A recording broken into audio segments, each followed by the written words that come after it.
Hola YouTube, my name is Ricardo Lino and I'm a wheel addict. This is Skate Talks. My guest today is French and is probably the reason why you know of this skate brand called SEBA. But do we really know what's his connection or what's his relation with SEBA? At least I don't know. His name is Anthony Finocchiaro.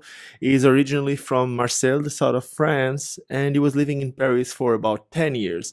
So let's make the phone call and try to know a little bit more about Anthony. Yo, man. Yo, how are you doing, Anthony? I'm good, and you? I'm good. One question before we even start. You said that you have a guest. Yeah, Is he or she, I don't know, prepared to wait? yeah. They are prepared to wait, yeah. They are. It's more than one. Woo! I Yeah, don't want to know what two happened friends in from there. Huh? France, yeah. No, they are like tattoo artist, skateboarder, the kind of guy you don't want to sleep with. So, Okay. Okay. actually, my girlfriend just left to Paris for the 4 or 5 days. So, Ah, yeah. So I made an introduction, but I didn't say where you're staying right now. So Anthony is living in Barcelona. For how long did you move to Barcelona? How long ago? it's been a year and a half now. Okay. So by the way, I'm gonna be there in a It's been month. a So we're year. gonna be skating together in September. I'll be there for 7 Ah, days from I think it's from the 14th till the 22nd, and then awesome. I heard that you're also doing the Berlin Marathon, right? Yeah, I will try to. Yeah, Did you nothing bought sure your yet, tickets but already? no, I didn't know. That's So why you I'm know really what? bad with organization because I have to go to Moscow as well, shooting for Red Bull stuff like this, Ah, damn it. and we still don't know when it's gonna be. So, but I'm definitely sure I'm gonna do the marathon in Paris. Okay, So. so you just ruined my plan. My plan was to buy the tickets from Barcelona to Berlin with you right To now. Berlin. Yeah, right now. Yeah. Well, I Anyway, wish I was that good to organize this kind of stuff, but yeah, I always have like last minute plans or I'm terrible with organization. Like that's my biggest problem. So I try to organize with Kevin Shaw mhm. to make that Berlin marathon because we were speaking about it for a while, but yeah, I can't buy it because I still don't know if I'm gonna be free at that time. So Yeah, come on, man, you it's my make the time. nightmare. So, in the introduction that I just made Yeah, of you, I said yeah, that Anthony Finocchiaro is originally from the south of France, and now that we know that you live in Barcelona, but before you lived in Barcelona, you moved to Paris. And I also said that yeah. you're probably the main reason why people know a brand called SEBA. At least most of the people. You were doing content for them, and I know that you were doing some more stuff, but I don't really think most of the people know what you did or what you do with SEBA. What's your relation? At least I don't know. So it's something that I'm curious about. So start by explaining what really is your relation was whatever with SEBA. Okay, yeah, that's true. Maybe it's hard to title what I'm doing because now it has been 7 years along with SEBA. I did like actually like anyone working at SEBA have like different hats because we are like such a small team for this brand that became like quite huge at some point.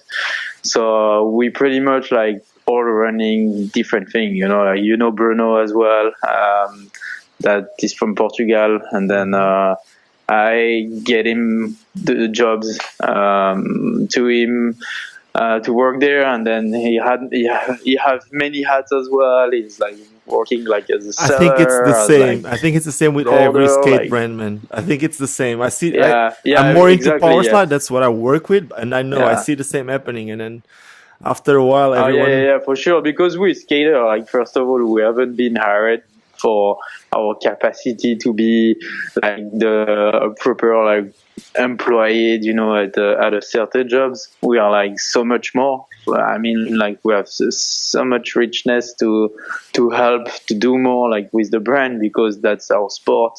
First of all, that's our like way of life and everything. So we have more skills than just like a simple employee. You know, I like have two if I questions for was you a, about if I, that. I have two questions yeah, for you about that. The first one, okay, before I even ask you, what do you really do? Because I know that you do video a yeah, lot and okay, you might do more stuff. But the first one is, don't you, going with what you just said, don't you think that sometimes our passion can can affect the way that we work? Because we have so much passion for this that sometimes we become yeah. blind to some of the things that everyone else sees it, but Oh we fuck don't. yeah, yeah.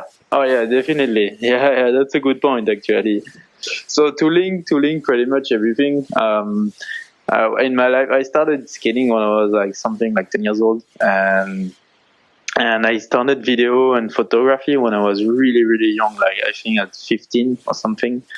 And I was like doing theater, stuff like this. And we started like with my friend, we wanted to film ourselves, make like small movies. And then one of us had to stop like playing and then filming or taking photos and stuff like that. So I was the guy that I was interested of camera and stuff like this. So really quick, I stopped like acting and started filming for my friend. And then it all started like this. I had two passions, like video, photo, and skating. You know, Okay. so all my time was like shared between like photography and inline skating. So of course, like it took actually a long time until I linked both of my passion, because I didn't really wanted to mix those passion, you know.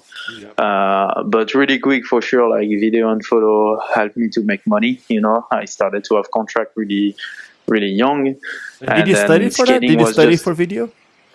Did you ever study? actually no, because like I really started when I was like at the age of 15, 16.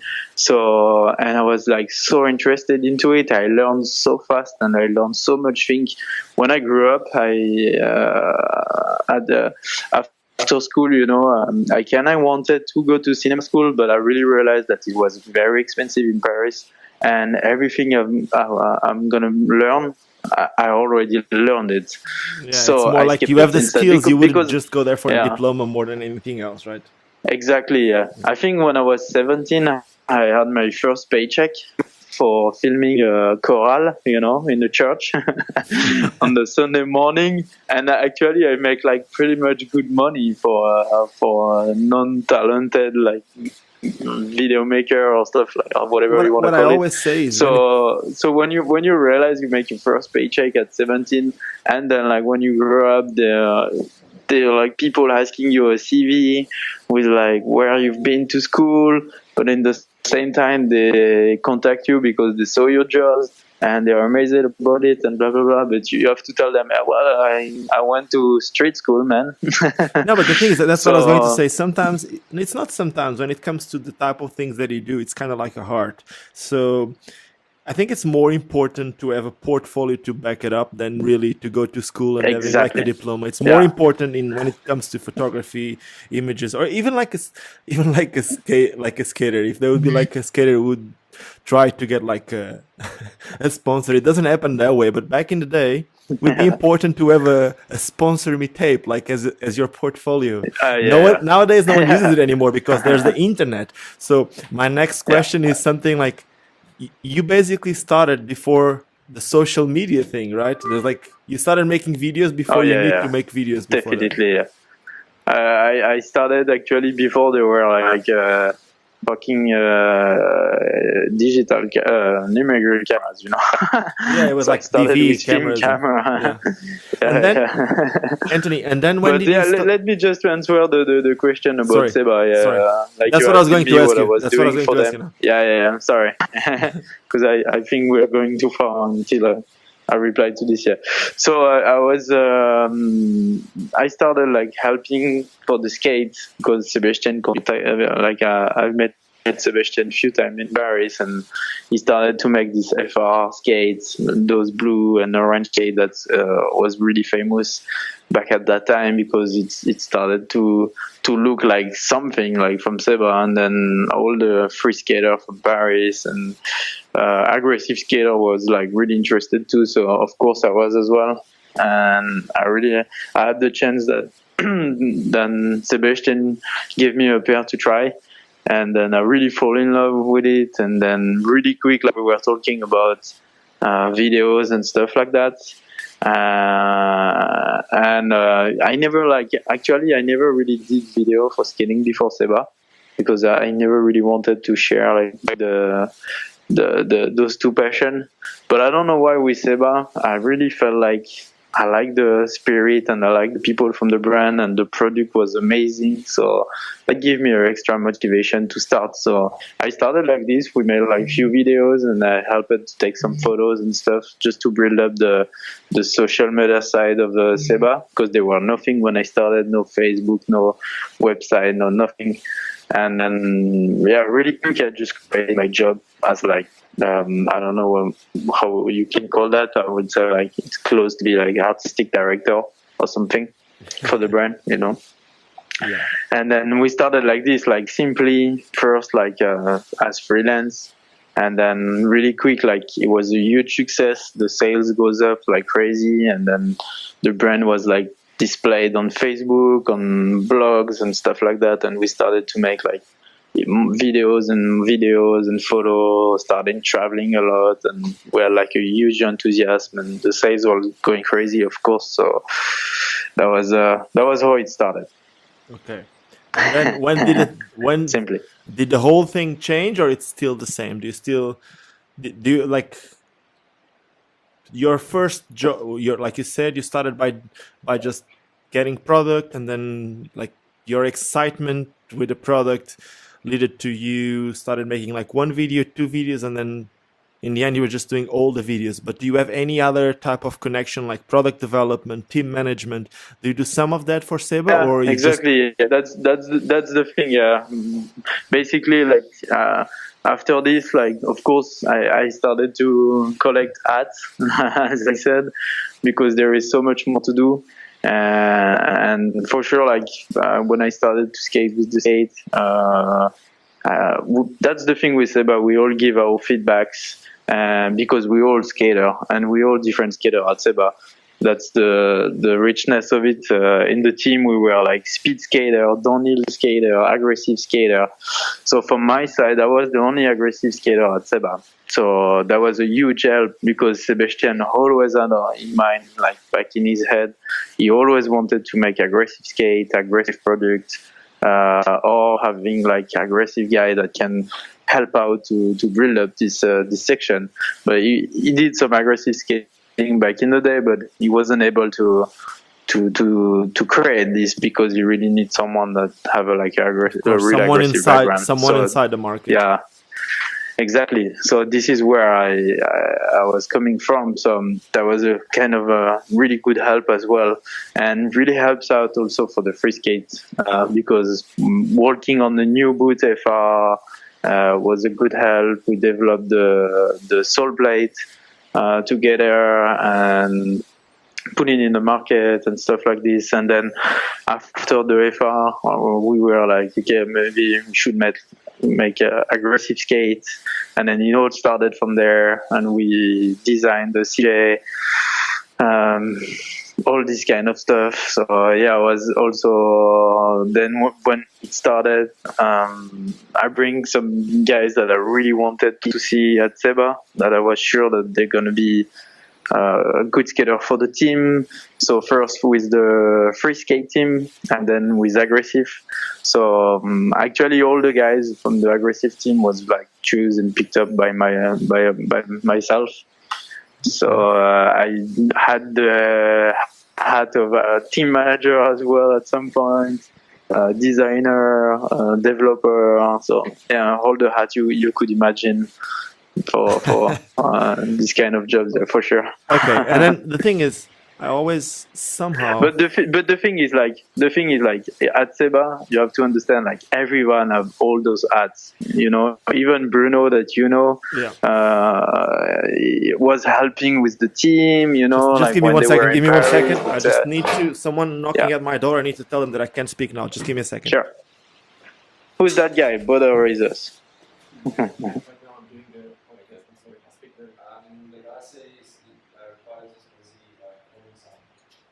Just a second.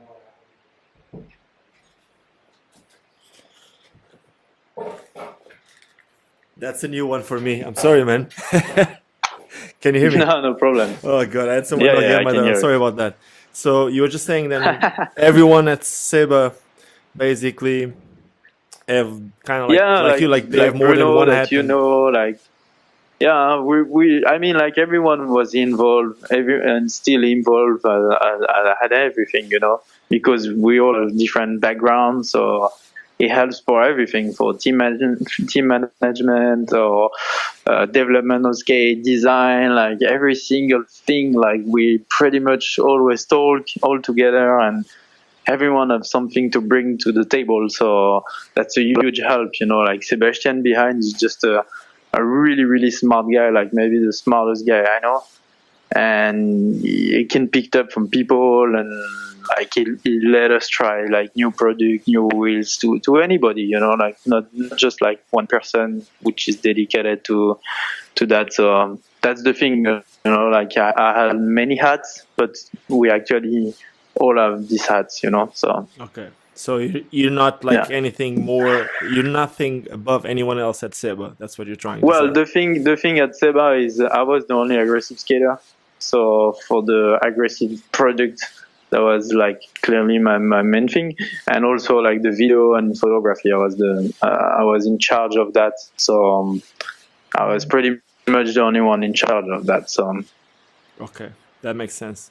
And now that's the thing. my next question is: in the first year, you guys that SEBA got into aggressive skating, Yeah. you guys got CJ in the team, and he was like traveling like crazy. And somehow, I always thought it was amazing, like that a brand could invest so much in something like that, like aggressive skating. Like when every other brand were starting to complain about numbers going down and whatever, SEBA was going all in. And then I've heard more than Yeah. once. I've seriously heard more than once that um, I've heard more than once that somehow like the investors on the people investing on SEBA, they didn't know the right numbers about aggressive skating. So who? My question is like, is it SEBA, the Sebastian, the one that invests on SEBA, or there's someone else investing, and did they really knew the numbers on aggressive skating and they really wanted to push it up, or what's your No, I think it was a word wish on of this? us to be on this market, not for the sale especially, but you know, like we are like think about something, you know, like when you have like product that works, you know, bestsellers, like we have we have like other discipline that work well, you know, the sales are like pretty constant and going up, like as maybe rec skating really good, you know. Mm-hmm. So and you have other discipline like aggressive, and the market is up and down, you know, like you never really know, you never really cannot predict it, you know. So for sure, like for brands that are in the games for like 20 years or more, you know, and I've seen the progression and also like the deepness of the market, you know, they are probably more be able to predict how it's like, you know. So for sure, for us aggressive, we always like didn't go too far, you know, into Okay, that. it was It always take times to controlled make the because the team was product. also really Yeah, it small. was always control. Yeah, I Okay. don't know like what people say or where this is coming from, but the truth is, we had really like, first of all, we really wanted to make this product, you know, because Sebastian and I, where we linked our mind together, is we like good product, you know, and we like good skate for good skater, you know. That's the spirit of SEBA, is making good product for good skater, and that money that's coming from the skate can be injected back to the organization of event and stuff like that, you know. So it's like a wheel spinning all the time, you know. We sell skate to make events, Okay. and with the event we're trying to make more skater so we can sell more skates, you know. Okay. So this is like a wheel spinning for the trying to make this sport growing up, you know. Okay. So the but main goal is also to make the purpose sport is grow like up no matter what. like Sebastian like always had the wish to make like good skate for good skater, first of all, you know, because back in the day he was a slalom skater. Slalom skates was shitty, and no one was really trying to go technical into the material. So that's why Sebastian like created this amazing like slalom skate, you know, bring carbons and crazy material, Kevlar and stuff like this to the game, you know, because nobody really wanted to. But good skater needs good material, you know. It's the same for any kind of sport. Or you can't race a you racetrack need the with a materials shitty to car, you back know. up You need like you need the yeah, material to back up the exactly. quality of the skater. And now, one And question me, for I you was when it comes to that. I was like really disappointed for many years with many brands with like the shittiest material you could have, or the sizes always like really bad. You know, like I experienced to skate with like brands that was nice enough to give me product and stuff like that. But I have to say that it was like painful when I see like in the back now, the skate I used to skate with was terrible, because like there is nothing really like, seriously, you know, like, you can still skate, you know. I would be able to skate with one wheels and like the shittest wood ever, or a play school kid skates, you know, because like I'm determined to skate, you know. But it's not a reason. Like there is still like, I don't know, the skater was taken for idiot to me, like for many years with some product, because I know what you mean. nothing was really developed into it. Anthony, So, I know yeah. who you skated for, but for the people listening to these, we don't know who were the brands that you used to skate for. No shit, now I have to bring the name on the table. No, it doesn't matter. It doesn't exist anymore. It doesn't exist anymore. So you can talk about it. That's true. Yeah, I used to skate for like, for example, for Nim. Damn, I forget the name already. For Shima Skate, Yeah. that became Shima Skate Manufacturing after. Yeah. Did you still skate for Shima, or you only skate for Nim? I was skating for Nim, and then after, like, I had a quick step to rollerblade, and like it was really quick, and then I moved to SEBA after, Okay. and I go, so. And nowadays, wasn't that bad, you know, Shima, but the thing is, like, there is no small size. I'm 38 euro, which is like very small, and you can't find, like, it was really hard to find a small boot for small feet, like especially in aggressive, you know, because everything starts after 40. And the brand are like putting small liner into big boots, which doesn't make sense at all. You know, like your 3 size less, and you have the same boot as the big guy. You know, so you have, of course, you have a big feet and stuff. How can you like back savannah stuff? Or, you know, like it's pain in the ass, like, and you don't really realize it. It's always blind, man. Because if you have a big foot, you don't see the frame, so it's always like harder. It's just to make it harder. You don't understand it. Oh yeah. There is always like a problem for any sizes. You know, like big foot have problems, small foot have problems. You know, but the thing is, like, you don't really realize because it has been like this forever. You know, I always had like to wear like big skate, because there were no one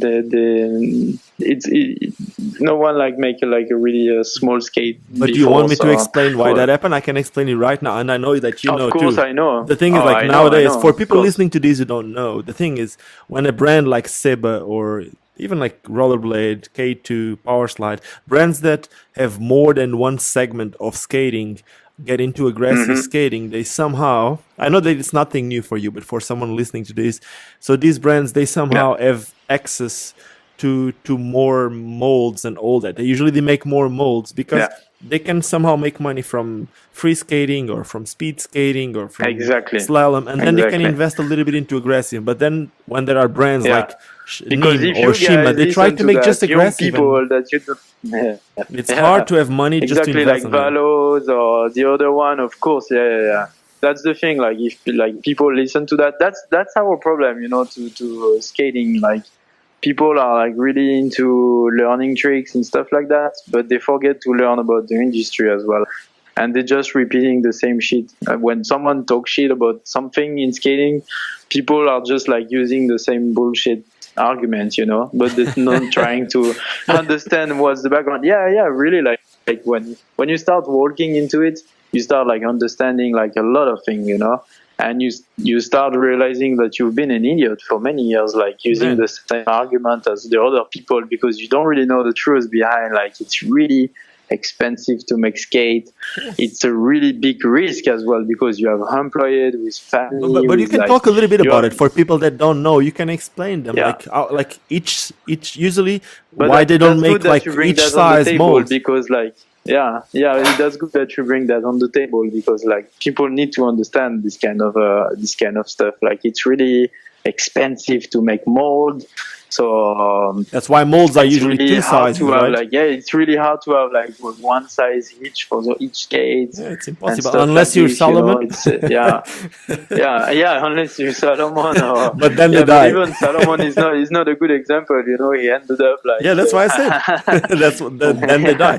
But like, if I can explain it for people listening to this, if I can explain it, it's like, let me just do like a little quick explanation to this. So usually each brand makes every skate, they're like in two sizes when they have like a hard boot.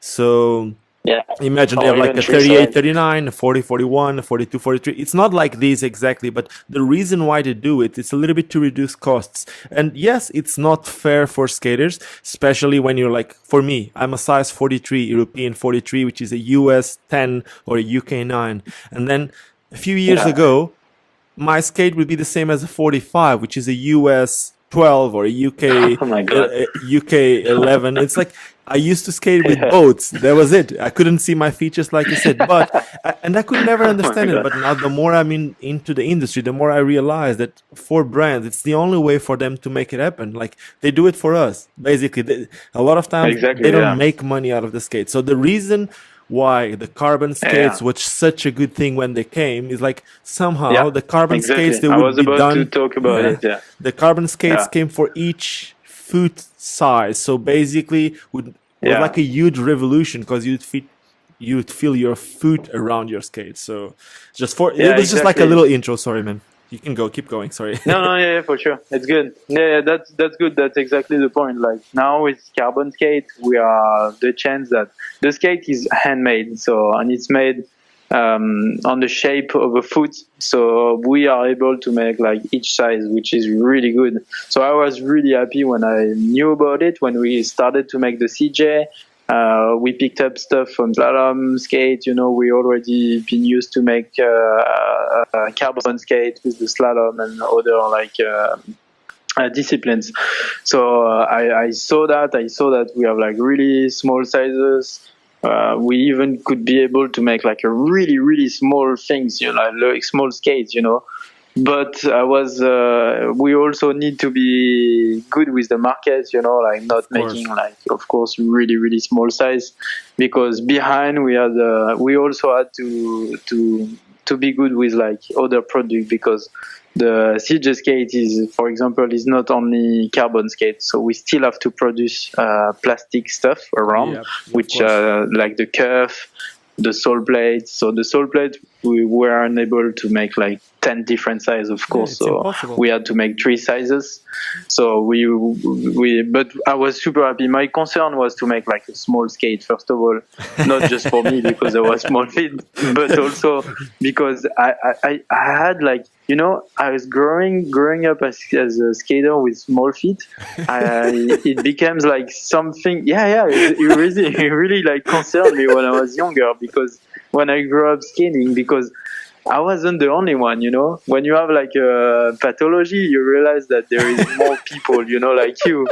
And then you realize that there is girls and kids. Man, we were on extremes. I was on the boat. I was on the boats. I was riding boats too. Exactly. I feel that you even realize for people with Bigfoot, you're like, oh my God, everyone has his own problem, like. And like, what could we do to arrange that? Because we have the opportunity to make new projects. We are like becoming smarter and smarter. So let's make something clever. Okay, let me tell you something. Let me just say something. At that moment, Okay, sorry. Sorry to interrupt that, but the thing is, we were No, speaking it's fine. about the carbon skate and the way it's made and how it's handmade. But some people might be asking, yes, but now you make carbon freeze and how is that done? I do not know if the SEBA skates are made the same way, but I do know how Power Slide does when it comes to that. When it's like it's just kind of like that same shape as a carbon skate, but it's a carbon free. And what it's usually done, it's like the heel Yeah. part. It's also done in every 2 numbers, but then the toe area, is the one that varies. Basically, there's like a sliding toe area that goes closer to the heel or further from the heel, making the skate still around, like wrap around your feet, like you're still gonna feel snug, but they need to use the same back mold, if like the same heel mold. I do not know if that's what SEBA is doing with the carbon free CJ and all that. I believe so, because I don't see it happening, like making one mold for each one of those plastic pieces. But is that the same way it's done, or do you really make one mold for Yeah. each size? No, so no, it's one mold for each size. Is it with the carbon free? as crazy as it sounds, yeah. That's crazy. That's really crazy. Yeah. The investment is That's like really huge. crazy. Yeah. But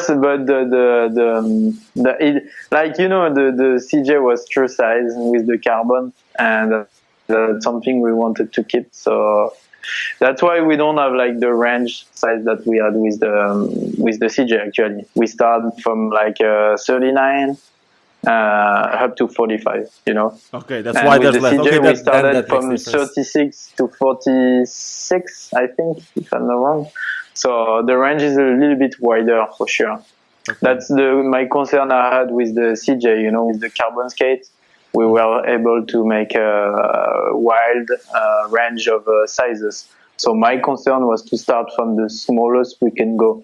So because we had the sole plate problem that stopped us as well, because we couldn't make like a lot of sole plates. The smallest one could fit from 36 euro. Okay. Which is like already a huge step, because like that's exactly where like girls and kids was starting, you know, like sizes. It's like around girls fitness, 36 up to 38, which is my size. Was like pretty much where people was lost back in time, back in the day, you know, because no product was made in this size.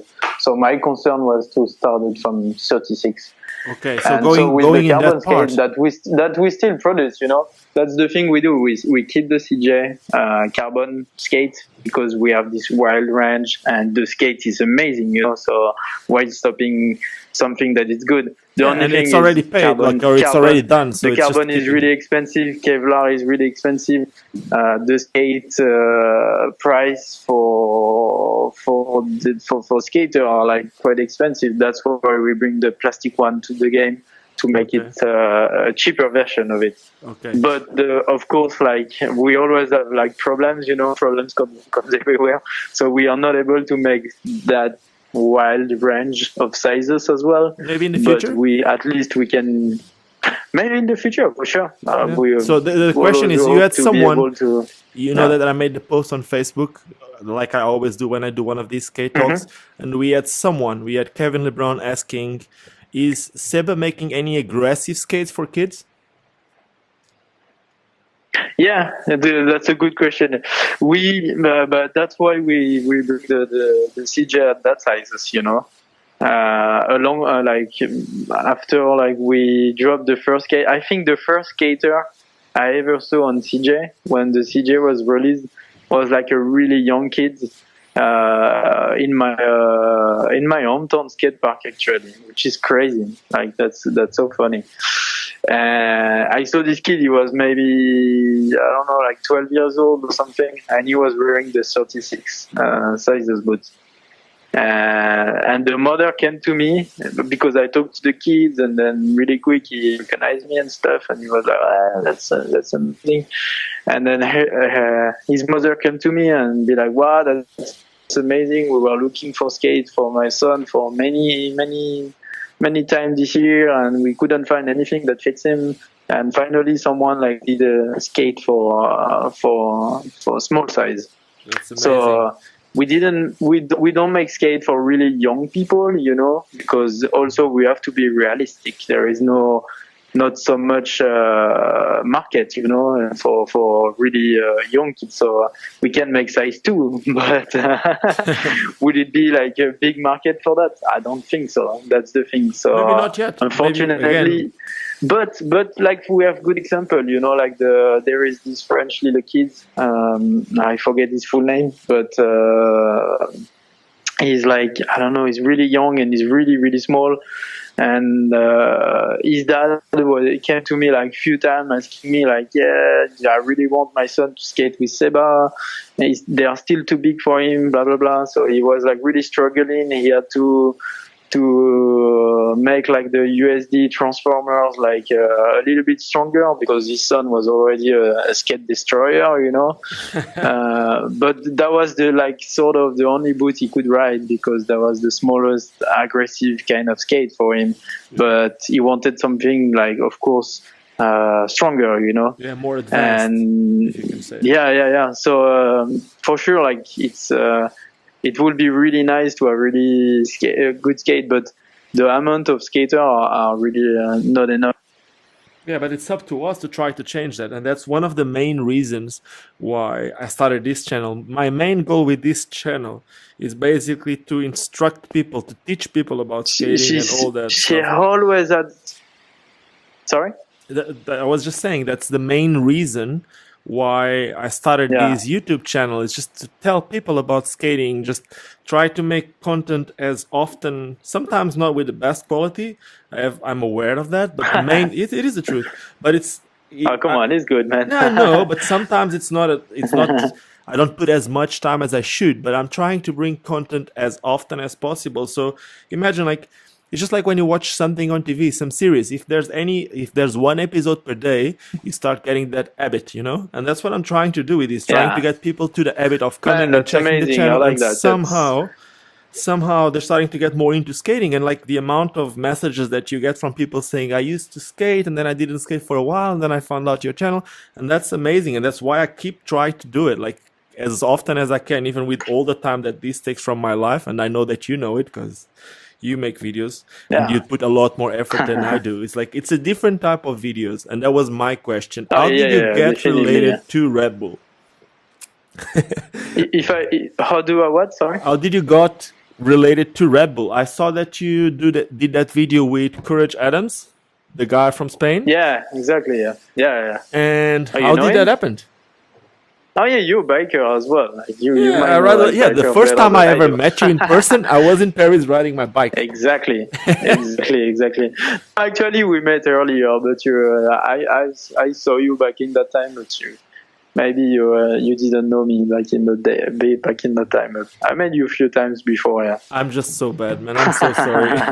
Probably like, you know what? I don't drink anymore. I don't drink anymore. Like already professional skater, and I wasn't. So we didn't like had the pleasure to talk. But I mean, I knew you for more than that. But yeah, I think like I'm sorry if I was ever. We hang out like few times. No, it's fine. You know what? I was like. But anyway. The truth is, I don't want to be mean. I was never like an alcoholic or something like that. But I used to drink a little bit. I was never into anything else, but I used to drink. I used to enjoy partying, like having a beer and like. I know. I have memories of you. See, I hate that, man. I hate that lifestyle nowadays. I respect whoever has it. It's just like I don't want it for me anymore. I used to be, no worry, I used to be this kind of guy, so. It's all good, part of our life. Hey, one question we had here, it was the first question we had on Facebook. No, sorry. Going back to the Red Bull thing. Sorry, I don't even know why I was passing the Red Bull one, sorry. No, it's fine. How I get to that, because with all this year I built up my camera, how to say, like skills.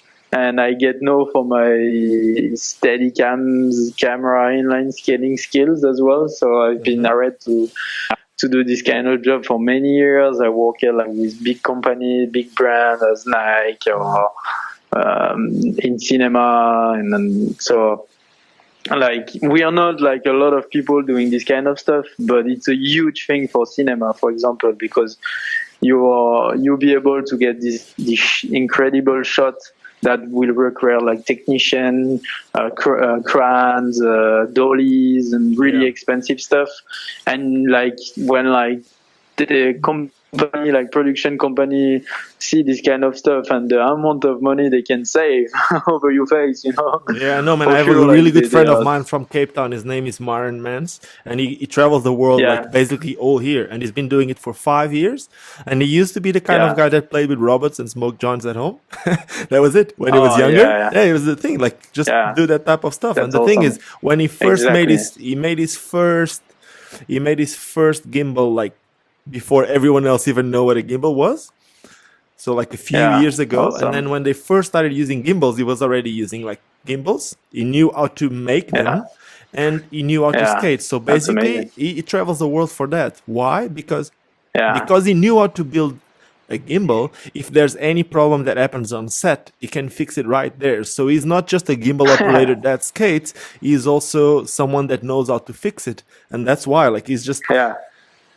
like That's the a guy good that I thing know you're that talking does about more that, when it because comes to I video. used to work for I used to build up my own Steadicam as well. I get to know from companies also, because I had like a really wide range of crazy camera material, you know, like not so many people knows that, but I also developed camera products as like Steadicam. I worked with Steadicam companies as well, helping them to develop like product and stuff. So for sure, it's a small world as well, like cinema, and this is how I ended up working for like GoPros or Nike or big brands and big production like that sometimes, because like my names was like shared with companies, you know, like like this guy is Wait, about you to said do something this or interesting that, in like there. if you're looking. And I'm gonna have to Yeah. stop you there. You said something interesting. It's nothing related to skating, but you said like a big production for GoPro. So what do you mean by that? Like, so GoPro is going to shoot something. It should be with their cameras. Of course, they use gimbals and all Oh, that stuff. no, related to skating, but they are a few times to make video for them. Yeah. That's cool. But On with skate, shot with on inline GoPros or skate. shot with Yeah. something else? Yeah, I shot with GoPro. Like, for example, I think a few years back, that was a good help actually, because I worked like randomly for GoPro and Dude, directly for did GoPro. you have access to your phone? I think it was the GoPro 3. They give me like the sample product of the GoPro 3, like long time before it ended up in the market. And they give me the GoPro for the whole day, and I had to shoot like on inline skate in Paris, all the street. I had like a camera on a helmet, and I was like skating all day with the helmet on my head. They just asked me to keep skating through traffics and stuff like that, to try the new GoPro, and there were nothing on. You know, it was just a big black block with the sensor, and then like I helped it to get the video and stuff like this. You know, so. And it helped me a lot because GoPro shared my name with other like companies. I think that this is what Nike knew about myself. Like they get through me to help them to make videos as well and stuff like this for running stuff. So yeah, that was a good thing. Yeah. So check your phone right And now. That's all I can tell you. Just check your phone. And then I ended up, and then I ended up doing stuff for Red Bull as well, because, they needed someone, like they realized that skating, filming, you know, with like Steadicam was really some, like the only way you could like follow cam, like people or things, you know, like quicker with like a human move, you know, like because robot dolly and like that's the problem with the gimbal, you know. The gimbal is still how to say, like too robotic. There is still a motor, you know. Yeah, it's too robotic. Exactly, that's the word. It's still robotic, you know. Sometimes people ask me what is better, like still Steadicam or gimbal, you know. And I want to say, like, I really like to use the robot, but it's still like you still depend of the speed of this gimbal, you know. Yeah. The Steadicam is like, it's quicker. Like with the Steadicam, I can get a shot done in like once, like first try, you know. But with the gimbal, you need to spend more time. You know, you need to do it again and Yeah, again. but I think it's experience too, to make sure like nothing will be. Yeah, of course. Like at and the end, nowadays you with get like something amazing. But But what happens it's a more lot? expensive. You spend more times and stuff, you know. So I don't know. I'm not convinced that it's the best thing, but it helps a lot. Yeah, for sure. Yeah, but when you have Like, someone else for operating example, the gimbal, like with you Red just Bull is the good example. Yeah. yeah, but when you just imagine when you're just driving the camera with the gimbal and someone else can operate where the gimbal is filming or something like that, sometimes it works. But check your phone. If you saw your phone, I was about. Yeah. you said that. I saw my phone.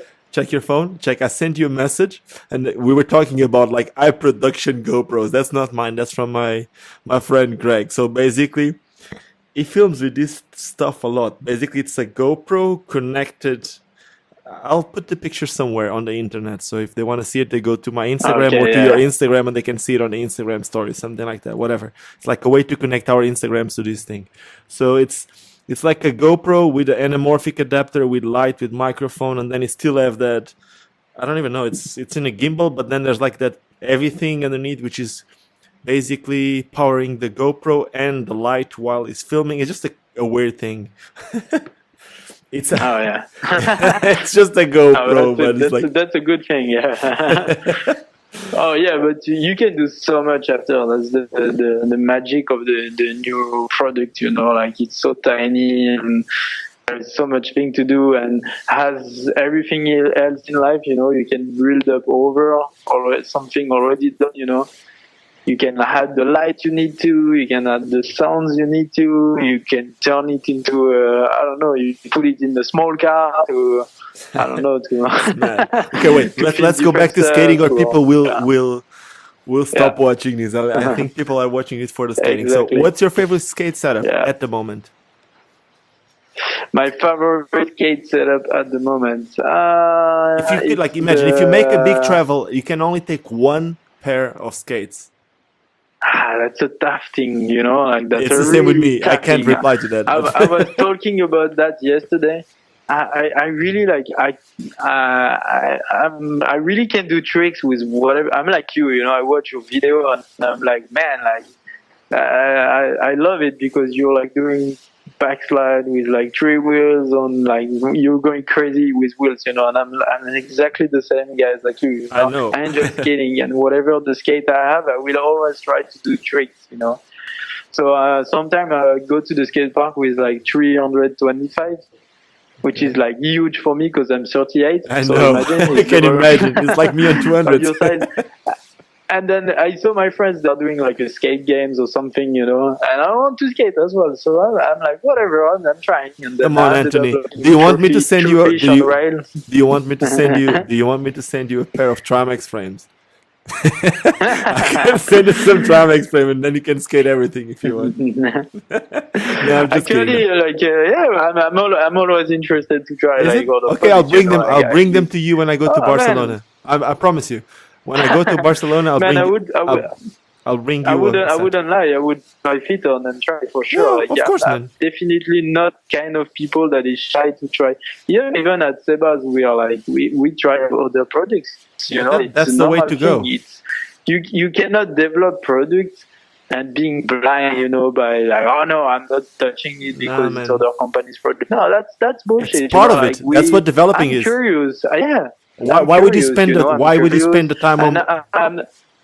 Think about it. Exactly, think about it. For someone who doesn't know, I'm really in love with skating, and I like the enthusiasm of other brands that take time to develop product, and you need to give chance. You know, like that's a good thing. You need to try. You need to figure out which kind of skate you'd be able to skate with and stuff like that. So I'm still like a skater first of all, and I really like trying, you know, because it brings like new stuff. It brings you a new height on the table to make new tricks and stuff like this. So yeah, I'm not shy. So think about this. As someone who wants to develop a product, the amount of money, I'm just like, these are things that you know, but for people listening to these, a lot of times they have no idea how these things work. So if someone is developing a product, the amount of money that needs to go to that, if you can jump some steps sometimes by trying what some other brands already did, it just makes it a lot cheaper and a lot sometimes better. Because, man, imagine if someone did something that didn't go wrong, that did go wrong, you don't want to do it that way. So probably if you're gonna try something, you're gonna try to avoid that step. So that's why I was saying, like, Oh and yeah. that's it's something like, you know, it like sometimes you just go and try stuff from other brands if you developing something for your brand, and if there's something that you Yeah. see good on that product, that's the good things, you're gonna bring it to your new product, and then you're gonna try to put your new Yeah. things too and try to mix it all. But that's how developing products work. So for someone who doesn't know, at least they got a little bit of product development education Yeah. here. Of course, it's a good thing because like you don't have to spend the same amount of time that the other did, to realize what the problem were somewhere, like Of course. you can skip all of that. You learn from other. That's the richness of development project in skating. For we are like young sports, and we keep progressing, and then like we all develop our own stuff, and then like we're helping each other at some point because like someone will try to do this kind of product, and then I think I saw a question, like interesting question Tell that me. it's around this subject on the post you post on Facebook. Yeah. Someone said like, is Seb gonna make off-road frame or something like that? Yeah, tell me. Is it?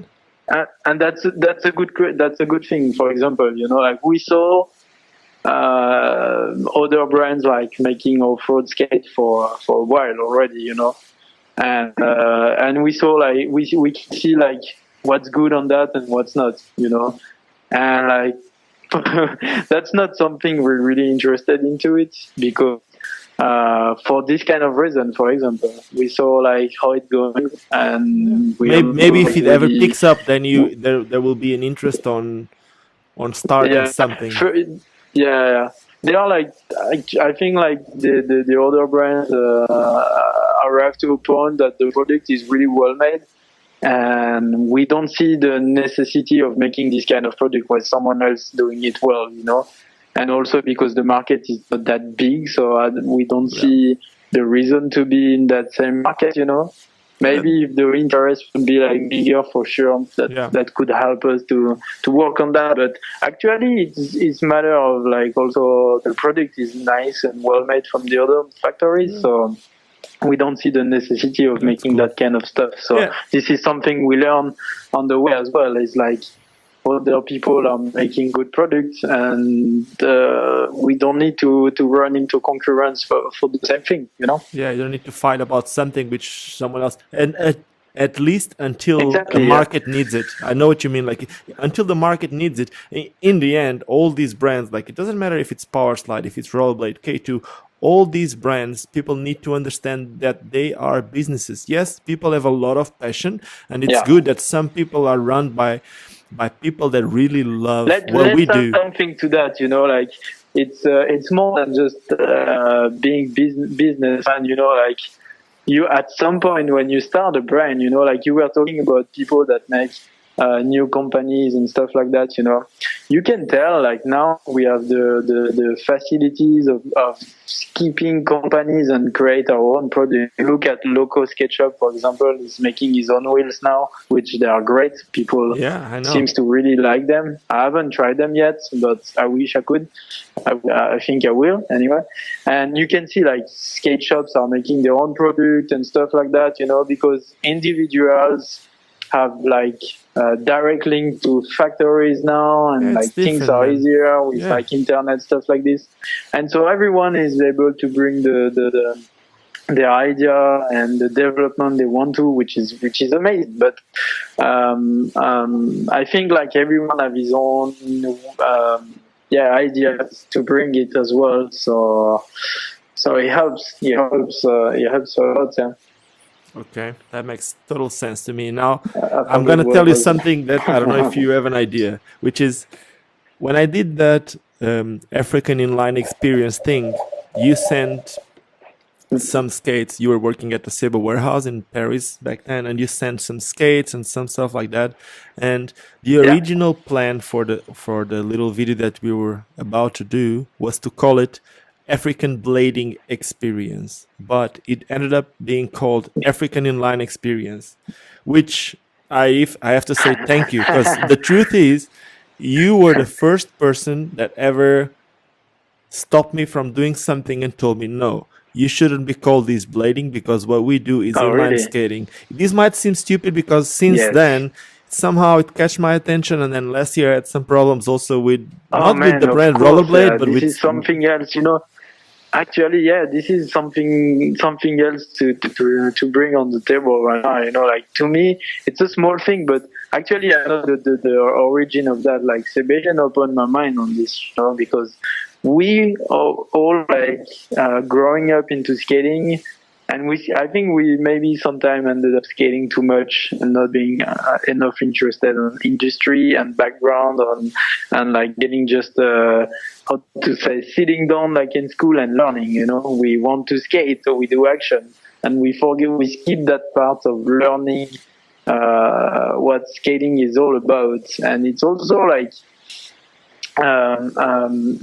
skating is also a business as well, and for sure, like there is companies on the back, and not all companies are, are like the best intention, and some of the companies are trying to over market the sport, you know, because there is businessman behind with business plan and stuff like this. And like some of the brands been in the game for a long time, and they were smart enough to over market the sports and like completely use but you can say brand names. There's not a problem. We're talking about stuff. It's important that people know. Like I had this open conversation with Tom Iser from Rollerblade, which is normal, and he told me, as a brand, as a product and marketing manager for Rollerblade wants everyone to call what we do inline skating. And then brands like SEBA, it's SEBA inline skates, Powerslide inline skates, K2 inline skates.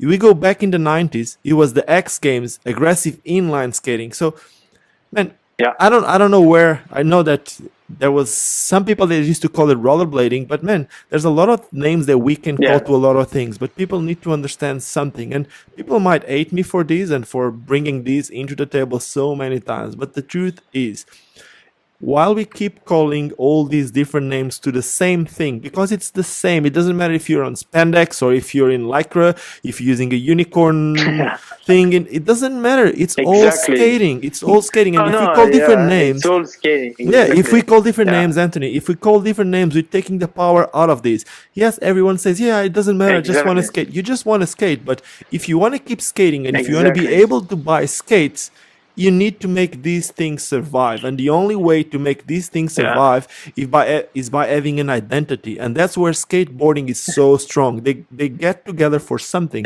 but rollerblading or inline skating or blading or whatever you want to call it, egos are just too big to understand that sometimes they just need to calm down. It's just I'm getting a little bit excited with this, but the truth is, man, brands call it something. Right. It's like the brands make a product. It's like biking, you know, like biking, you know, a bicycle is a bicycle. You know, whatever. Even if it's a BMX, it's a BMX bike. Or whatever. Wait, give me a second. I have someone else here. I need to stop them. Give me a second. I'm sorry. That's okay. I'm really sorry. I just finished the podcast and then I'll... Okay, cool. How long? I would say like 20 minutes. 20 minutes. Yes, I'm really sorry. I'm just finishing something. It's recording now. Okay, we can just get looking for those. I don't have them here. I would need to go the other way around, but I can't really stop now. I'm really sorry about that. Sure. Sorry. Okay, cool. Okay, I'm sorry, man. Sorry, Anthony. Man, sorry. Yeah, no problem. Just like, damn it, I do too many things. My days are too short. 24 hours are not enough. I'm going mad with this. Anyway, so getting back to what I was saying, I'm sorry. I'm just saying, like, Yeah. Brands make inline skates. They call what we use inline skates, and it doesn't matter what we or what other skaters want to call it, because man, the brands are the ones that making the products. If they ever stop making the products, you can call it whatever you want, because then there won't be any products. Yeah. So anyway, Yeah. Yeah, I saw that while I was growing into that sport. I started by skating randomly, like with aggressive skater, you know, and I saw like that thing growing up, like people trying to be in their own disciplines, you know, aggressive is aggressive, slalom is slalom, and blah blah blah. Me, in my mind, I've always been inline skater, you know, so that's why when someone or like skater or company was trying to put me in a case, you know, like aggressive skater or rollerblader, you know, and you rollerblade, you know, I never really liked it, you know, because to me, like, skating is skating in general, you know, and whatever you want to do, whatever you want to skate, you know. my question for that, I'm coming my from only question like is, Marseille. In Marseille, people came in the ball with like the shittiest skate ever, or they are. Like, I even saw people coming with rollerball. You remember that skate? yeah, of course, with I like two remember those. balls. Yeah, People was coming with those skates to skate the ball, you know, and then like they were no problem for anyone, but it was a normal thing, you know. And then I ended up in Paris, being in the city where like there is a group of people in the same spot. There is like 5 different group of people that are like not even talking to each other, you know, and all this kind of stuff, and like aggressive was with aggressive, and slalom with slalom, and then free skate with free skates. Everything was their own discipline and stuff, and you're like in between because you like everything, you know, and you're like, oh my god, like why people are so like sector, you know, like. think about this, Anthony. Like, so if whatever when people grind on the rail or skate on a ramp, they are rollerblading, right? And then if they're skating Yeah. back home, what are they doing then? Because they're skating back home, then they're inline skating. Is that it? Or because I'm 25 or Yeah. I'm 30 or 35 or 20, I'm able to do one type of skating. I'm a rollerblader. I'm rollerblading. But then as time goes by and somehow my only way to skate, because my body somehow doesn't allow me to skate the same way, does that change the name of what I do? Because for some people, rollerblading is when you go on ramps, blading, and then if you skate Yeah. distance or whatever, then it's inline skating. Or is it up to my pants? If I'm Yeah. using lycra pants or skating, or- spandex, I'm inline skating, and Yeah. then I put the big pants, and then I'm blading. Is that it? I don't get it. It just doesn't make sense. But No, I'm not I saying don't- anything is yeah. right. I'm To just, me, like you are inline skater, and you always have been an inline skater, or whatever, like the type of skating you have been done. You know, the only maybe difference that we do is with quad skate. You know, like I call it like roller skating. You know, just for the matter that it's easier to picture Roller what kind of skates, yes. skating you are doing. You know, yeah. So roller but you know what? skate to There's me not is a like brand. roller There's not a skate is brand quad telling you skate. not to call it roller skates, right? Exactly. Okay. So it's still like, and the you biggest can- brand. It's like, to me, we have this big argument with like organizer from Evan. Recently, I wouldn't say the name, but we are like not argument, but we are talking about it, and it's like it would be fair that Man. aggressive skating will be called freestyle skating. You know. And the two But biggest they don't events in the really want world are to. called blading. It's Winter Clash, blading, Yeah. and the Blade Cup. That's all I can tell. Is like I don't have Yeah. anything. I love both of those guys. I love John Julio. I love Yeah, Jojo. I don't like I that. can't say don't- anything about to- it. But Yeah. To me, it's like I don't know. You know, we had this problem a few years ago, like with someone from Power Slide, and that's the thing I didn't like about the way he was like marketing the things, because he was using like a mass marketing name and trying to over market and put other brands yeah, with power under blading, was his that it? marketing. Yeah, exactly. Yeah, Yeah. and I And then didn't but they like got it shut. because- They got and shut. no one at SEBA liked it, because we never tell people use SEBA skates. You know, we never trying to educate people in that way. You know, and over market something, because we always like had so much respect for the sport in general, and like something else is when I started making video with SEBA, my point was to avoid that kind of thing.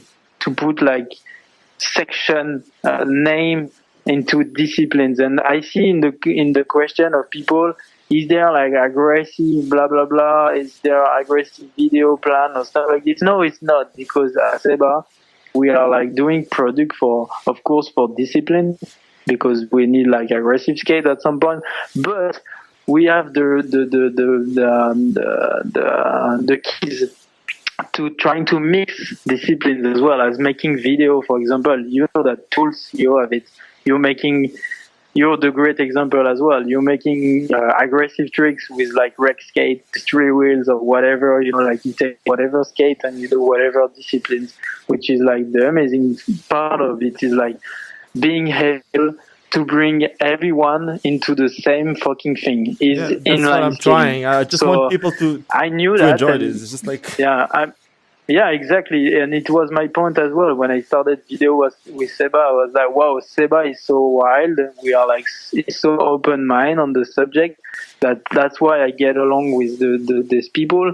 And I was like so juiced to work with them, because I started to make video for skating, and then we were not shy to put like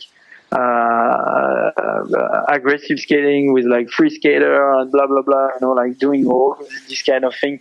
I personally believe that aggressive skater will be the best free skater for like skate cross or just in general. So the first guy I get into SEBA was Pierre Lelièvre, a French guy, because he was like such a aggressive skater to me, and such a good, to me, he was not just an aggressive skater, he was the inline skater. He was a really good inline skater. Yeah, he knows how to skate. Wow, a good example would be discover like big wheels. He needs to be like taken free from this cage, you know. I need to break free with this guy, and I need to give him like something more to become like just on his own nature, you know, like an inline skater, not an aggressive skater. And I think I did the best job with him, because like this guy was such a talented skater, and when we give him the chance to skate with like more than just aggressive skates and big wheels, he just mastered it in no time, you know. And the same thing happened with other people like Potier, for example, when he first started the free skate. If you go back a few years, Greg Missourian, it's the best example. Greg is but Greg always has I think Greg is more than that. He always has been skating free skate as much as he has, I know what you mean, but also like I remember Greg in '98, all he skated like even before the Palavas competitions, maybe '98, '99. Greg used to be a full on aggressive skater for a few years, and then he started picking up free skating before everyone else. And I remember like in maybe '99, 2000, it was at the fees. He was still in Palavas, not in Montpellier. In that fees, Greg was just skating around with free skates, and Neoman was also skating around with free skates. I think it was 2002. He always has been, you know, is the only thing is like Greg was smart enough not being taken in this cage, you know. So Greg was like aggressive skater on his own choice, because he wanted to do aggressive skating, but part of him was like he was also a free skater from the beginning, I guess, like a lot of people in Paris. And you have the same thing in Lausanne, for example, in Switzerland. It's like a lot of downhill skater, a lot of aggressive skater. They always have been getting along together. Look at Ivano. He used to be aggressive skater, but he was going to skate park and do downhills on the way. So he was a general inline skater, and he wasn't shy to be both of them, you know. So I think like few people like Greg's and stuff like this weren't like just only aggressive skater. They were more, and they were like smart enough not being like trapped in this cage of being just an aggressive skater, you know, and think that it's shameless to be just to be like aggressive skater and slalom skater or whatever, you know, like other disciplines. So I'm not surprised that, you know, really quick he went back to free skating and be so good at it, because he was just more than aggressive skater. He was inline skater in general. Okay. One question. Like many other, there is Like Neumann used to be like this kind of person. Neumann is Buffaloza, amazing. like many good Matthew Heinemann is a good example as well. He's a general skater, you know, you can give it like whatever, like with wheels, he will master it in he'll no kill time it. I know. because He's just good. He's Yeah. just good. Yeah. Anthony, is there Yeah. any plans for SEBA to release the skate like Leon sells at Shopdesk, the linerless carbon skate? Is it going to be the released worldwide? linerless carbon skate. For now, not really. No, it's not the plan yet, but it could be. You know, like it's something we are able to do. Yeah, that's something we are factory able to do. So why not? For sure, why not in the future? For now, it's not the plan, but it could happen for sure. Okay, and now my last question, because We are able to do that. It's just like, you know, why we don't do that is because we had this question when we started the CJ.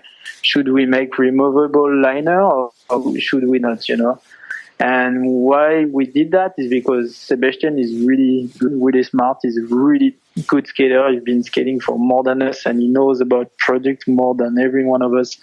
And the thing is, like, if you have a removable liner, I think Powerslide did this mistake with USD. I don't know if it's a mistake, you know, but if they did try the carbon free with the removable liner, right? with the carbon 4, they made one.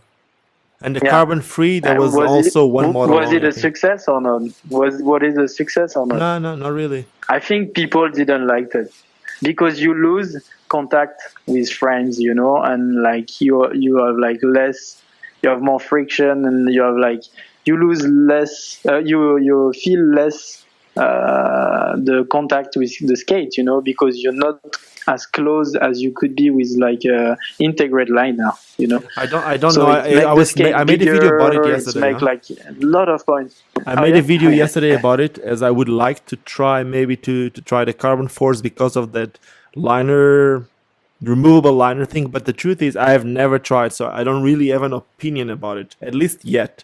Yeah. I tried like the carbon Okay. freeze and the carbon So- skates, but not the linerless Yeah. ones. Okay, and now my Okay. last question So is back in sorry.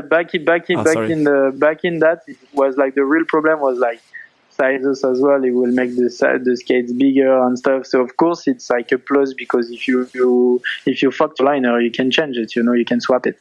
But behind, like, we wanted to make like really good quality skates and like the best material and blah blah blah. You know, so it wasn't like on point to make a removable liner, to lose all this good factor, which is like the feeling of the skate and everything. So we are like this with the slalom skates. There is more precision into skating if you have integrated liner.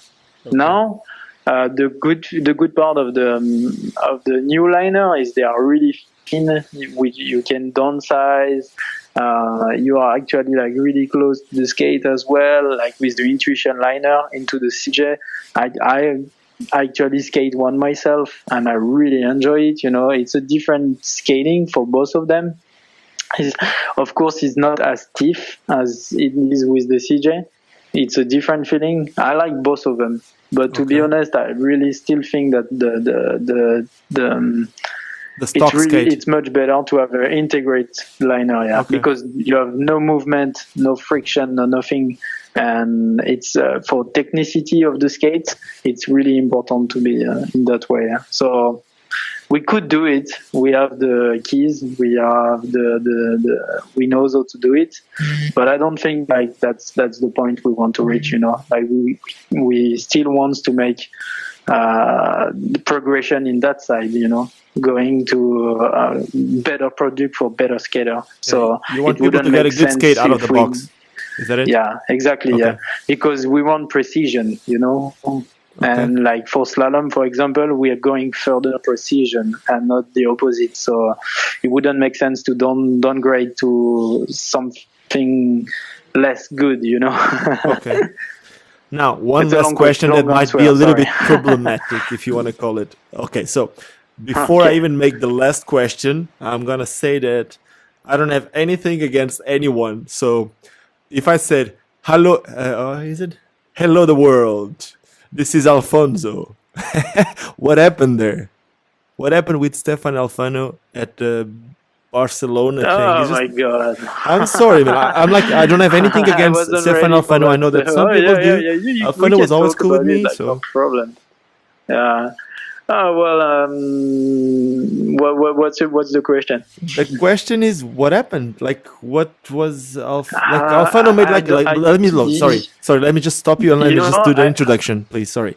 So for okay. people Yeah. listening to these who don't know, is like Stefan Alfano is like probably one of the best people to ever put a pair of inline skates in the whole world. He is amazingly skilled, but he did have lots of problems with lots of people. Never with me. I love that guy. He was always super cool with me. I do know that some people had problems with him, and I would even maybe one day like to make an interview with him. But I do know that like 2 months ago, maybe there was a Barcelona Extreme, and according to Stefan Alfano post, he was blocked from getting into the competition and they didn't let him compete, and he flew all the way from France to Barcelona to compete, and he was blaming you on something. I just wanted to know what happened there. Well, I do before to start this, like, it's really maybe important to bring that on the table. Do I really need to remind everyone of who is Stefan Alfano and the amount of shit he's been doing in skating? As much as he's been doing great things, he's carrying a big trolleys of shit also, so I don't know if I have to remind people. No, like I say, I'm not going to judge anyone. It's not my role to do it. He's been blocked to many events before, for this kind of reason, like you get what you get for a reason, so and what's the reason? The thing is like I don't really know what happened, because I don't really know why I was taking into that, I'm trying to. There is a lot of people in skating, or you can find that in pretty much everything in life. There is always like good and bad people in every sport or everything. And in skating, we have like some people that is not that interesting or whatever, and I'm like a positive person. I'm trying to avoid negativity, for example, Okay. In a lot of things, in Facebook, for example, I never use Facebook to cry on negativity or stuff like this, because I know that there is people behind, and to skating, it's such a pure thing to me. It's such the thing that I love. So I always trying to avoid negative subjects or things that you want to avoid to reply to this question, or you don't? No. That's the point I want to get. Is like I always trying to avoid negativity and trying to only share positivity. Okay. So negative people is also one of the things, like to me, like there is a few names in skating that I'm trying to avoid, and Stefan Alfano was one of the guys that I grew up with in skating, and I've never really been like fan of the shit we've been doing, and I never support it, and I never wanted to be part of it. So I knew this guy for like 20 years more. And lately, like the last 2 years, I completely trying to avoid him because he's a negative guy to me, and I don't want to share his negative ways. So I never talk to him. I said hello sometimes, when he wants to. I say hello. I shook his hands because I still have respect. I still think that he's one of the greatest skater ever, So I have a lot of respect for him. But I avoid this guy, and then for I don't know which reason he put me into that shit. So I don't know. Like as much as people know, I don't really know why I've been added to this thing, Did you told anyone to stop him from getting into an event or something like that? No, not really, no. Actually, what happened is like, people talk to each other, they don't need someone that report like bad stuff, like we're in skating and it's a small sport, everyone talk to each other. So organizer from event are talking to each other as well. And then the only thing that happened is like when we were in Marseille, the event before Barcelona, Joe Atkinson, because nobody knows like about that, like but Joe shared a post about it, and Matthew Heinemann as well. It all started in Marseille when Joe Atkinson, Matthew Heinemann, and I were working for the event Marseille Pro Bowl contest, and then we were staying in the hotel, in the motel room, and someone wanted to put Stefan Alfano into the room, and we clearly said that we preferably don't want to stay with him. So we said clearly, like, that was the word. We said we have no problems to have Stefan in the room, but if he comes, we will leave to somewhere else. We will get our own hotel, but we don't want to be with him because we don't know, like, it could happen any trouble. You were in the scared room of trouble, and you want to be. We don't want to be. Yeah, like we just try to avoid that negativity as well. So like not going too far into it, we're just trying to avoid that negativity or like other stuff, you know. So we said we are ready to leave the room to him and find something else on our own. And the organizer said, no, you're the priority because you're the team crew and stuff like this. So we will arrange something else. Actually, that day, Stefan Alfano get a room with 9 beds for his own. It was a mostel. He get mostel rooms. And did he fill the rest of the room with girls? you know what I heard is like, I heard like himself talking about it in the event that day, saying, yeah, I got a room with 9 beds for my own. So what's the problem, you know? So he got a better place. But Stefan Alfano have a huge ego. And the fact, like somehow he ended up knowing that the room he was supposed to stay was a room with us. And we said that we don't want to stay with him, you know. So whatever the reason, Stefan Alfano have such a ego, and he couldn't let, like, he didn't like the fact that we didn't want it to stay with him. Okay. So Mr. Big Ego took it this personally, and that day, after the event, the last night of the event, he completely hassled Joe Atkinson and Matthew Heinemann and beat the shit out of them, like physically, like punching in the face. Joe assaulted Matthew Heinemann, which had in the face. And Matthew Heinemann had a broken ankle. He was barely walking, and he assaulted him and Joe that night. And I was supposed to be with them, so he was trying to assault me as well. He was looking for me in the hotel room.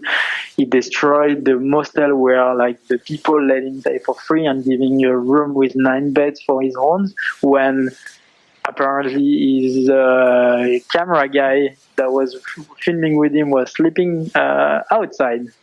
Because I don't know, he ended up like telling me that there were no place for him to sleep, so he was sleeping like a homeless outside. How crazy is that?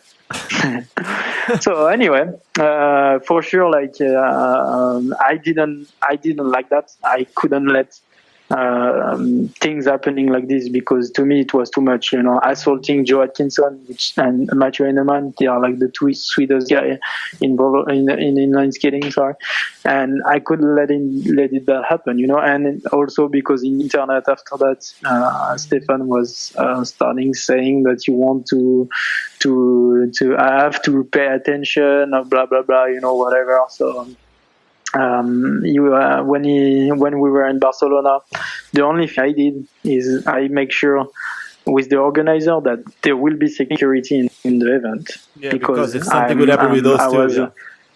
Exactly. So, but I ended up knowing that the event organizer was already notified. He was aware of other that organizer. Okay.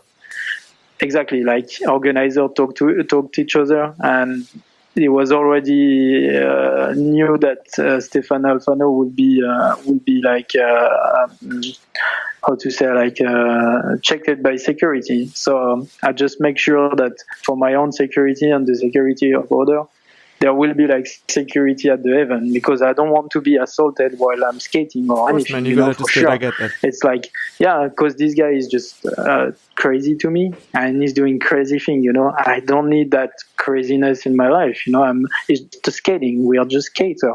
We enjoy skating together. I And don't it's a need skate like a event. It's crazy not a guy fighting in the event. middle So of that. yeah. Exactly, yeah. Like the thing we want to do is it's skating, you know. And Barcelona is such a nice event that I really enjoy skating. I don't want anyone to interrupt that. And at the same time, I don't want to stop anyone to skate. You know, I never asked Barcelona Extreme to ban Stefan Alfano. If they took that decision, it's their own decision, and I cannot talk about it. You know, so no, I wasn't involved on that. But I just make sure that my security was like taken seriously at the event. So that's it. Happened what it happened. Finally, they let him skate and he screwed it up. So that's not like, that's something to take in consideration as well. They were nice enough to finally say, okay, yes, you can skate, Stefan. He can even like get the chance to skate the final without to make the semi-final qualification. That's amazing. Huh? They put in him even in the final without to make it to the semi-final. You know, like it's great. And Julian Kudo as well. And that Sunday they were normally supposed to be there, and we were waiting for them. Like I think like almost an hour. Waiting for them to be there, and they were saying like, yeah, we are on the way from the airport, which they're not. They were still in Switzerland in Diego Guillau's wedding or something, you know.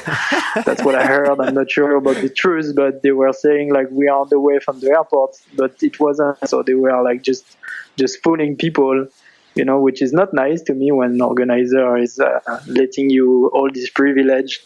You know, after you've been doing all this shit, they still give you this privilege. To me, it's like, it's really bad. You know, this is negativity, and after that, I'm just like, wow, I'm over all of that, because it's so much negativity, and I don't think it needs to be on Facebook and stuff like that. So at that time, I prefer to delete my Facebook account and keep my page. So that's one of the reasons why you deleted your Facebook account? That's also, yeah. That's not the main reason, but that was one of them. Yeah. That's like anyway.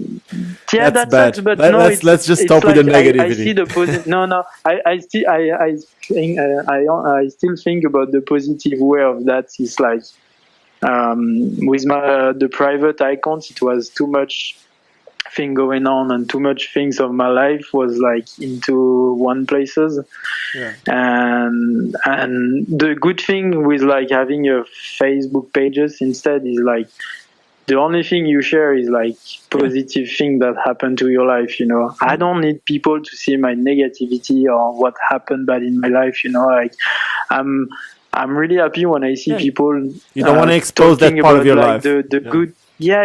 And I enjoy more like seeing people being like, wow, that's good video. Did you bring it to skating? It's a reference video. I watch it before skating and blah, blah, blah. You know, all this kind of thing is like more important to me, you know. And I have a like hectic life, doing a lot of different things. And I don't need to spend time on Facebook arguing with people, you know, about bullshit, you know. And it's a brand. Basically, for no reason. If I can resume, or if I can simplify whatever you're saying, is like you're taking care of your brand, which is you. You're filming, you're skating, whatever you do, and you don't want to bring other shit into it. And that's exactly that's simple. As simple as that. Yeah. So I would say like to guys like. The best thing is to go out and skate and clear your mind. So I wish like Stefan Alfano would find peace, because no one actually looking for trouble with him. That's the thing, you know. Like everyone like just wants a good thing for him, and everyone wants to remind this guy as a good skater, not as a turbulent human being. Man. He is amazing. He's amazing on skate. He should just skate, you know. Like, and he got so much. He got the keys to make like good even like better, you know. But he's just destroying it on his way. So I hope he's going to find peace. And the best thing I can ask to people is trying to avoid that negativity and only remind the positivity, and then like just I don't know, don't like going further on that topic, Okay, you know, we're because done with there is that. no need, you know, like We're done with that. No, I was there like, is no I need. wanted to ask because I knew there was something. I don't know exactly Yeah. what it is, and maybe in the future I will hear from his side. I'm not saying that, man. It's not up to me to choose one side or anything like that. Like I said, like Yeah. I wanted to hear, like, and if whatever you said, it's so what happened. Like I totally understand your side. I would like to hear his side too, but that's maybe something in the Oh future. yeah. I You don't know, know. when you've been taken into something that it doesn't like make sense, you know, like Yeah. it's just like really frustrating because you just want to get out of that and be like, hey I man, can come imagine. on, like just like look back, like seriously, what are you fighting for? You know, like find a peace somewhere, but stop like taking all these nice people into your problems. You know, like the long story short, the problem is Stefan have like I don't know, he's not in peace in his mind, and he's doing all this noise, you know, which is not good. You know, you can see that in other stuff like rap game, for example. There is a lot of fights, you know, to make people talk about themselves and stuff like this. You know, we can find it pretty much everywhere, but I don't think we need that in skating, you know. Like, Oh, but I don't think we need that negativity, you know. I don't think for kids and newcomers that we need that kind of image, you know, like of fucking old skater fighting for no reason, you know, in front of everyone publicly on Facebook and blah blah blah, you know. We don't need that. We don't sell like albums or stuff like this, you know. even It if we wouldn't wish, help no the one needs sales that. of skate, you know. Even if we will, you know, I would prefer like to be like, let's make, you want to fight with me physically? Let's do a fucking skate game. Why that's not? it. And Perfect. entertain that, you know, and film that and putting on YouTube and make video watching it, you know, make people watching it. That would be interesting, you know, like. Yeah. So let's But let's it's do not, something. so. Can I try to organize that? Can I try to organize a blade game between you and him? Come on. Oh my god, he's gonna destroy me. Maybe if it's For sure. coping, like he's good with hairs, but you're Maybe good I with have coping, more. man. Maybe at the end I have more chance physically, like fighting to him. Than on skate. Nah, man, come on. I'll try to organize it. No, I'm just kidding, man. No, I know. wouldn't be against that. It's Like, all why good, not? man. Why not? All good. So, If it brings love at the end, if we can make love together, it will be nice. don't make love. Huh? That's the only thing that matters, you know. If we can make love on skate and share that, like that All would good, be nice. man. Like shook hands at the end would be nice, you know. That's the only really thing nice that to matters. that's really nice to hear from you, Anthony. So I'm about to close this. We've been talking for about 1.5 hours. It's been Whoa. 1 hour and 31 minutes. We might need to go for a part 2 one day. Because it feels like there's a lot of things that we could still say. I speak too much sometimes, and Phew, I should make like with the shorter two of us. answer. I'm sorry about that. No, man, the two of us speak too much. Maybe we should more speak about skating. Like there is so much more thing I want to talk about, you know. So maybe we should let's put some new question, people. What you want to hear right now? Perfect. That's perfect. Let people drop some comments and we make a part 2. Yeah. Probably even better. We can make a part 2 in September and not via Skype. We can make a part 2 with me being there with the recorder, just sitting somewhere having a beer or a let's coffee. make a fucking vlog together, man. I'm good. No, let's do it. I know that you're having a channel too, man. I started watching your stuff and then you stopped posting it. Come on. Yeah. We need more of your stuff. If you have the time for that.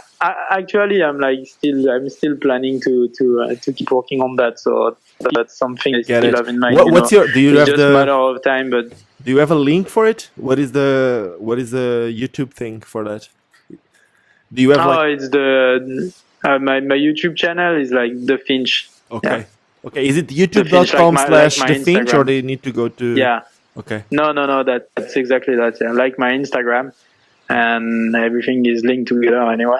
And there is not so much content, but for sure, like I have like something in mind and stuff I want to work on. You know, like I would never stop making like skating video anyway. So there will always still something to watch. But like that kind of format, you're mastering it. Actually, I'm pretty glad. You know why I started actually doing this kind of stuff?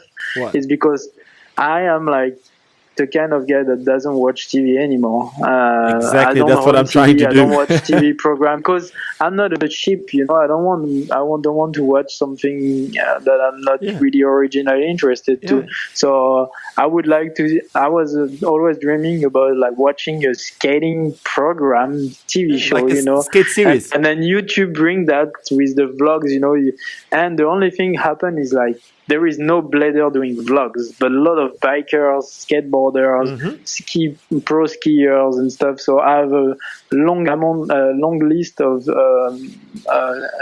YouTubers that I'm following I know.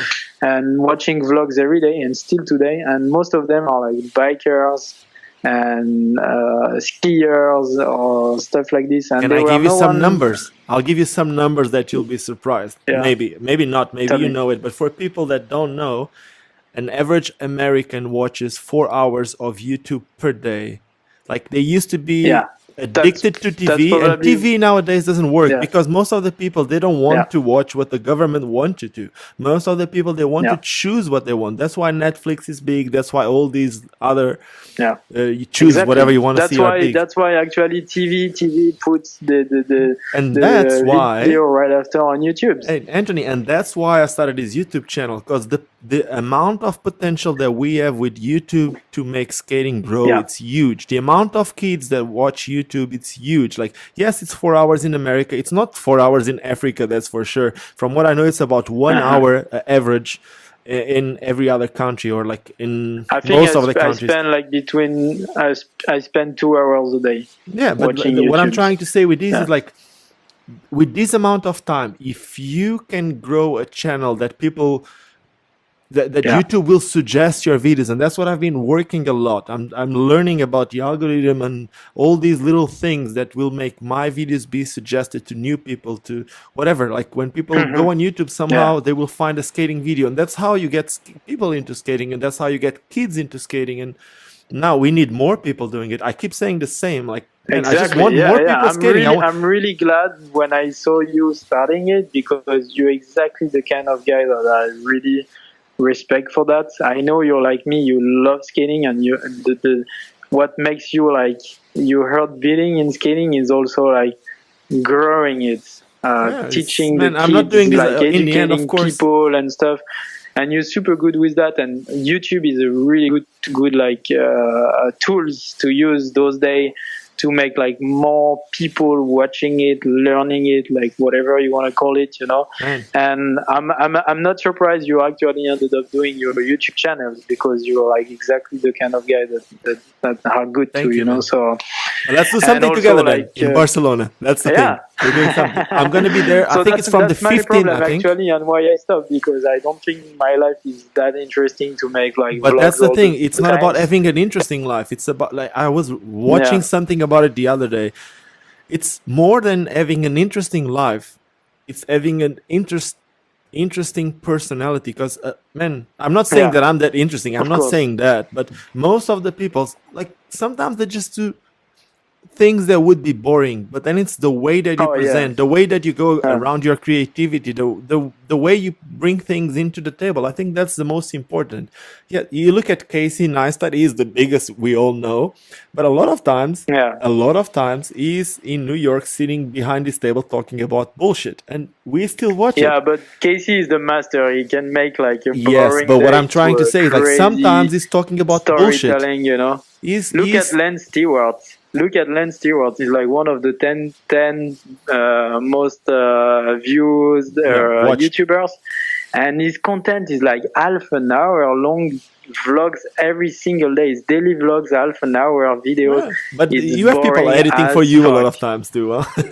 Yeah, but it's boring as fuck. Like he's filming everything happening in his life when he's in the toilet, like pranking his girlfriend, and use like fake thumbnails and stuff like this, you know.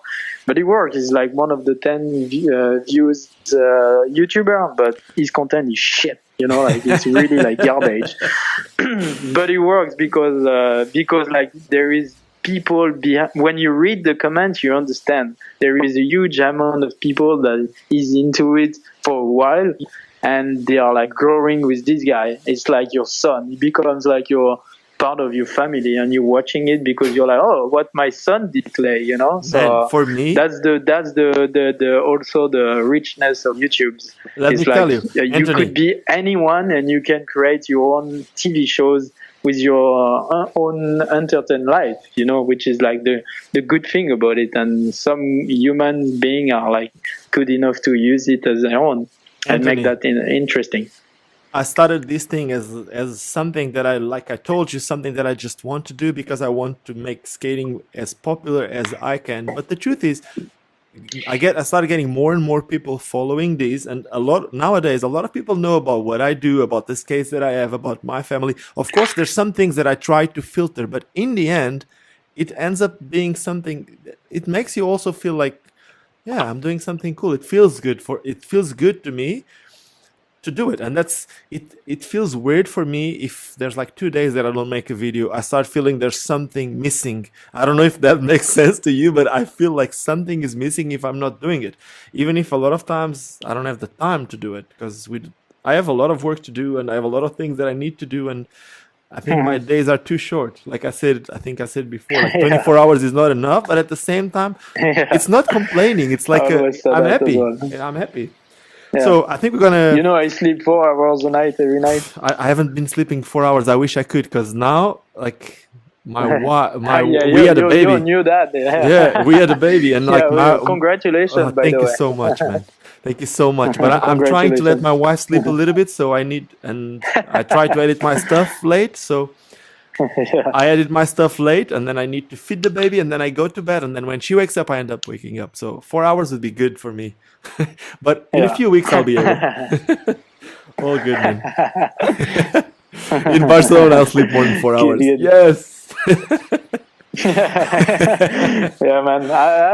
You never know. You never know in Barcelona. No. I will. No, man. I'm not going. I'm going there for a project. I can really say what it is. It has to do with skating, but it's a different thing. It's a different thing, but it's a cool thing. So it will be cool. That's all. Great. I hope I will have time to. Yeah, we will, man. I'm gonna stay. I think I'm gonna stay with Min, the hammer. Yeah. So, nice. Yeah. Awesome. So we're gonna be doing something. Does he mean back in Barcelona yet? Or? No, he's gonna be back the day before I will. So. Okay, yeah. Because I haven't saw him for a while. Such a good skater. He's amazing. If you've seen his stuff on aggressive skates back in the day, I'm not even talking about the wizard stuff. Like, he's just amazing. Anyway, man, we really need to stop this. I can't stop it. So let's stop this and let's ask for people. Let's make that part do. Like, let's ask people what they want to know. Like, let's ask people to leave. And then we should talk more about YouTube stuff and that kind of positive stuff into skating. Let's do it. Because that's something that we need to get into for the next and the future. You want to book it now? I'm going to be there from. Let's book it. Do you have any agenda there? So I'm in Barcelona from the 15th to the 22nd. If you want, we can book it, or we can book it later. Let's just ask for we can book it later. Okay, let's ask people to send. Let's ask people to send the messages then. Okay, man. Thank you so much, Anthony. Sure. And I'll try to. I don't know when. I'll try to have these. Today would be amazing if I could find the time to have it online, but the internet is super slow. I'm still in Africa, so the internet is slow, and to upload something like this will take me a few hours. So I would say maybe tomorrow this will be online. Okay, so if you're watching this, whenever you can. Yeah, it's all good. I'll be. I think tomorrow. Tomorrow is the 11th of August, Friday. So if you're watching this on the 11th of August, you should know that this was filmed on Thursday. Anyway, thank you so much, Anthony. Let's stay in contact and let's wait for the comments to see what people say about this, what they want to hear from you, and then we do part 2 in 1 month from now. Okay? Yeah. Cheers, man. Awesome. Thank you so much. Have a nice day. Thanks for the opportunity. Cheers, man. Take care of you. We'll see you soon. Thank you. Cheers. And that was it. Anthony Finocchiaro, living in Barcelona after 10 years in Paris and after 20 years in Marseille. Probably one of the best coping skaters in the world. He's amazing if you never saw him skating coping, but he's also amazing with free skates. Like he told us in this 1.5 hour conversation, he's been working with SEBA for a while. He also worked with big brands when it comes to making videos, and all other types of things. He was also saying that he's been working with product development for not gimbals, maybe camera stabilizers and all that type of stuff. And we're hoping to make a part 2. So if you want to hear a part 2 of these, maybe just drop us some questions in the comments, and in 1 month from now I'll be in Barcelona. I'll be with Anthony, and we can actually meet instead of making a Skype call and make a part 2. And that's it for today. I hope you guys enjoyed this one. If you did, and if you're not subscribing to the channel, please don't forget to do it.